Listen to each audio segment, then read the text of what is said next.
Hi guys, welcome back to my channel. In case you're seeing me for the first time, I'm Intentional Favor, and here I film about faith, lifestyle, studying abroad and social work. So please, if you'd like to be part of this family, click the red subscribe button below. Also hit the notification bell so that I get notified each time I upload new videos. And to you, my returning subscribers, thank you guys so much for coming back always.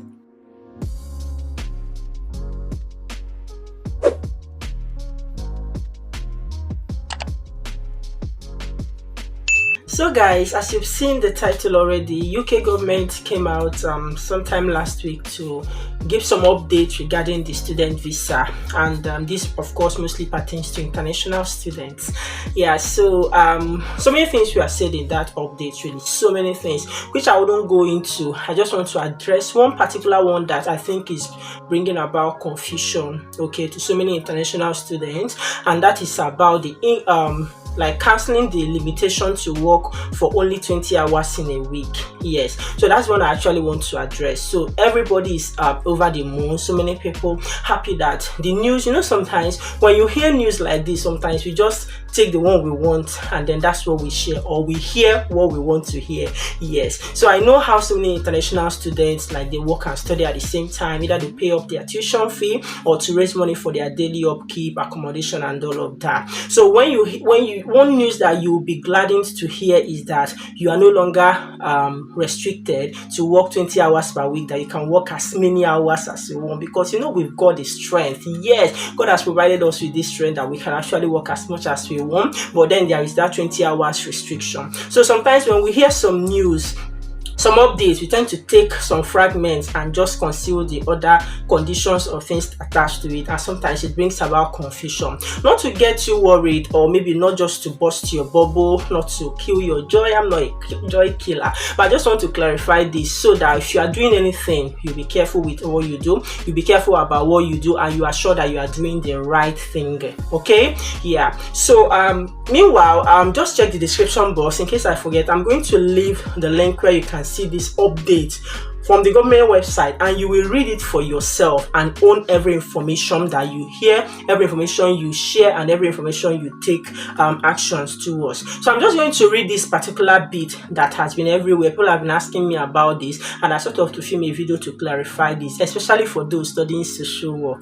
You understand why I called you guys out later. All right, so it says working hours. Students who have work rights and are employed directly by an NHS trust within any of the professions listed below will not be restricted to 20 hours work per week during term time, and may work without limit on the number of hours permitted for that NHS role. NHS. Okay, NHS. So NHS. Now, this is not even the first time that the government is saying this. At the peak of COVID in 2020, that was the first time they launched this, that you can actually work more than 20 hours if you are working under NHS, because the crisis was much. So I think they are struggling again because of COVID. COVID has actually changed the world in so many ways. So they are bringing it back again because they stopped it at a point. And even when they started it then, people were told that international students can now work more than 20 hours. That's just the news that will go everywhere, and that is because that's what we want to hear. Okay, and it's coming back again, and that same thing is happening. People are excited that international students can now work more than 20 hours, that there is no more restriction. The way the news usually comes is that there is no more restriction on the number of hours. You can work more than 20 hours now as an international student. That's the latest government update. I wish it is so, but I'm here to tell you that that is not what the government said. Okay, so this is about those that are working under NHS. So if you are employed under NHS, you are allowed to work more than 20 hours per week under the following rules. So there are some rules here which I will explain further and why I called out those studying social work. So they are biochemist, biological scientist, dental practitioner, health professional, medical practitioner, medical radiographer, midwife, nurse, occupational therapist, ophthalmologist, paramedic, pharmacist, physiotherapist, podiatrist, psychologist, social worker, speech and language therapist, and therapy professional. Now let's jump into it. Now, This got so much exciting for those who are studying social work, because they saw that they said social worker here, then you can't work more than 20 hours. It didn't say that social work students are allowed to work more than 20 hours. You have to be employed as a social worker under the NHS trust for you to work more than 20 hours. And if you get the gist, this is not your case, because you are still a social work student. You are not a social worker, and you can never be employed as a social worker in the UK until you get your registration done with Social Work England or the social work regulatory body in Wales and Scotland and Northern Ireland. You can't. You can't. So please, my junior colleagues in the making, all right, intending social workers, this is not what this says. So you are not allowed to work 20 hours per week, all right. So even though social work as a profession is mentioned there, you and I know that you are not a social worker yet. Now you might be one, because sometimes I don't even know why they wrote social work there, but I was assuming that, okay, maybe if I choose to go back to the university now and pick another master's, I'm already a social worker in the UK, and if I go back to the university now to study another program, I'll be an international student, obviously, and then I can still be working. So if I get a job under NHS trust, then I'm a social worker there, and I'm also equally working, studying, then I can work more than 20 hours. I am not limited. That is when this can apply to you. But if you are a fresh international student in the UK, you are not yet registered in the as a social worker in the UK, you have not even finished your degree, you can't practice as a social worker. Social worker, that title is a protected one. Not anybody can call himself or herself a social worker. If you're not a social worker and you claim and call yourself a social worker, you actually legal actions can be taken against you. Yes, I've said it previously in my video and I'm saying it again. Yes, legal actions can be taken because it's a protected title. You have to be registered with the regulatory body to call yourself a social worker here in the United Kingdom. Now, this pertains to mostly people that are under some medical professions. They are the people that this favors most. You know, before now, like I said, I've had friends family members that have come here. They are medical lab scientists, for instance, in Nigeria.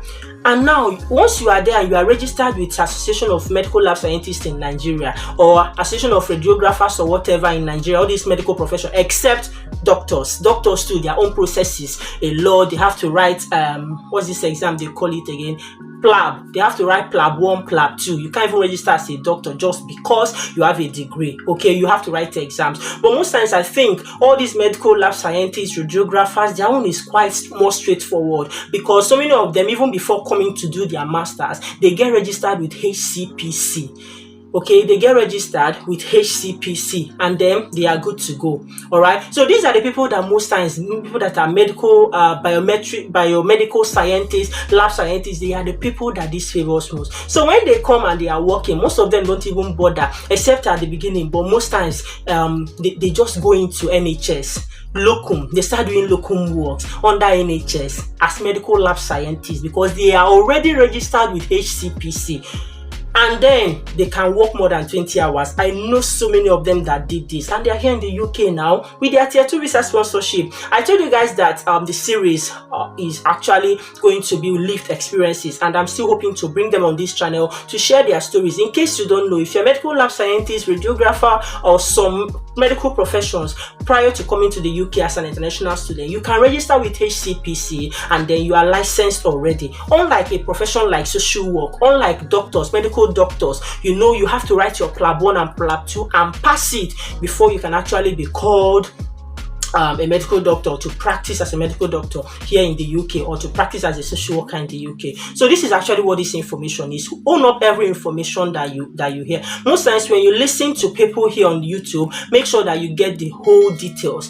Check the description box. I'm going to leave the link to where this whole information is. Quite a lot. So many things have been said about graduate visa and all of that, but that's not actually what I came here to do in this video. I just came here because people seem to be overly excited over what is actually not the main news, that what is not the main news. So I just came here to clear up the air, and I hope I've been able to do that. Please don't forget to like this video. Please subscribe to my channel in case you have not, and leave your comments in the comment section. Okay, if you have any question, any other thing, let me know in the comment section. All right, and share this video to as many people that you think might need it, so that people will not just like enter into wahala with your eyes open. Don't enter into fire with your eyes open. Be rightly informed. Own up every information you hear, okay? And I'll be seeing you guys in my next one. Until then, stay blessed, remain intentional, and take care of yourselves. Bye.